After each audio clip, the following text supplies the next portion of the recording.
Good morning and Happy New Year. Happy 2023.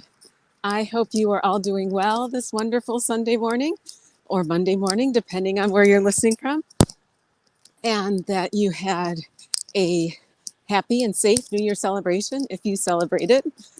Sorry, I'm running a little bit late today. I had, one of those workouts where it's just going so well that you don't want to stop? Well, I was having one of those. So apologies that I'm after the 8 o'clock hour, but was just feeling my workout so well that I couldn't cut it off when I wanted to. So I wanted to give a shout out to friends and family and say Happy New Year. And I hope you're all doing well. I know for many of you, for many of us, 2022 was a challenging year. I think we can probably say that about every year, to be honest, but the goal is to learn from what we did in 2022, apply it, and keep moving forward. I was actually reminiscing that usually for the past 2 years, on January 1st, I have gone for a walk with a friend in the morning. I remember one January 1st, it was snowing profusely, and we laced up our boots and walked for about an hour through the snowy streets of Kansas City. But it was that commitment to the consistency and purpose of having community that despite the weather, we had a wonderful walk. And if you're listening, Kara, Happy New Year. Missed taking our walk and hope you were able to get out in the park regardless of the weather today.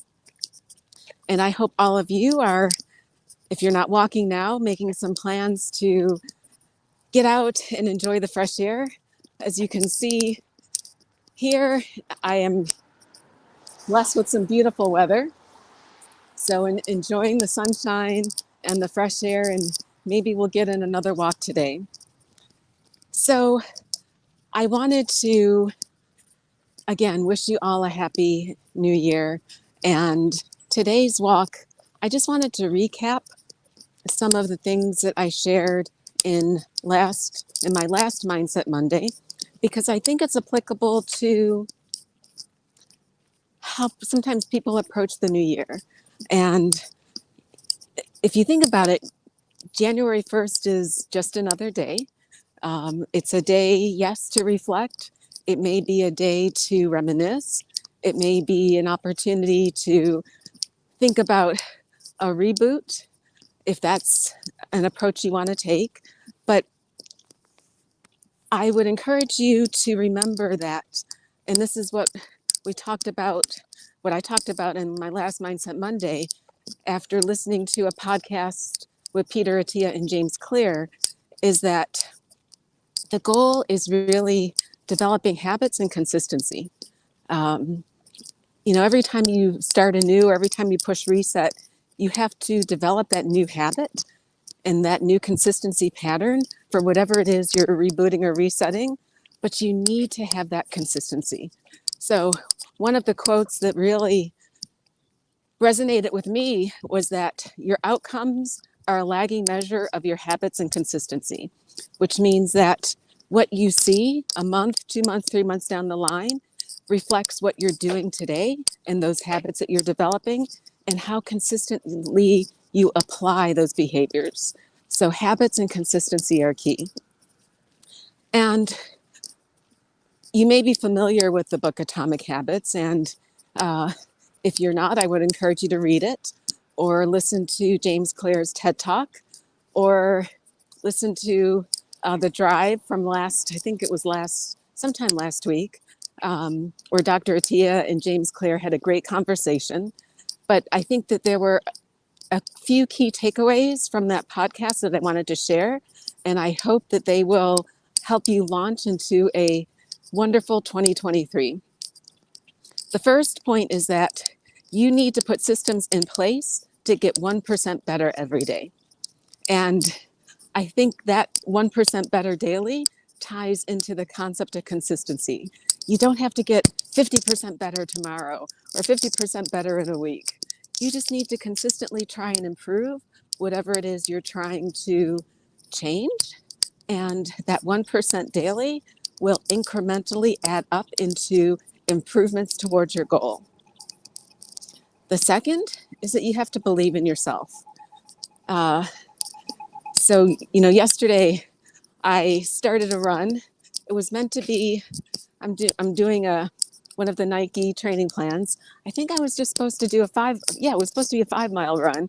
And I ended up running 10 miles.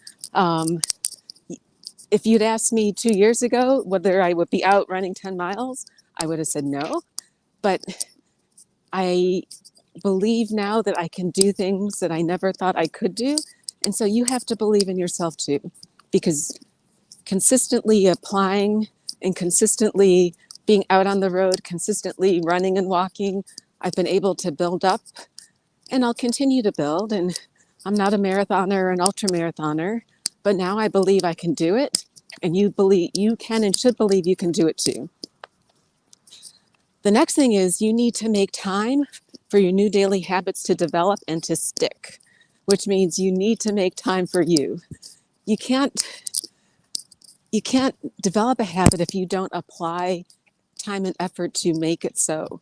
And whether you tie it to something else you're doing, for example, right now, every morning, I do 10 squats, 10 pull-ups. I sit on the rings for 30 seconds and I do something else in there. Oh yeah, 10 push-ups. But I make that time to do that every day. It's just part of my overall functional training and strength development. And while you may think that, well, why do I have to do it every day? Incrementally, I wasn't always doing 10 pull-ups, or I wasn't always doing 10 triceps push-ups. So by anchoring that behavior to doing it every morning, and I've made that time for me, it's been able to make those changes that have accrued over time, and you need to do the same. So you need to make the time for the new daily habits to stick. And to do that, which leads into the next point, is you have to create your environment to make it easy.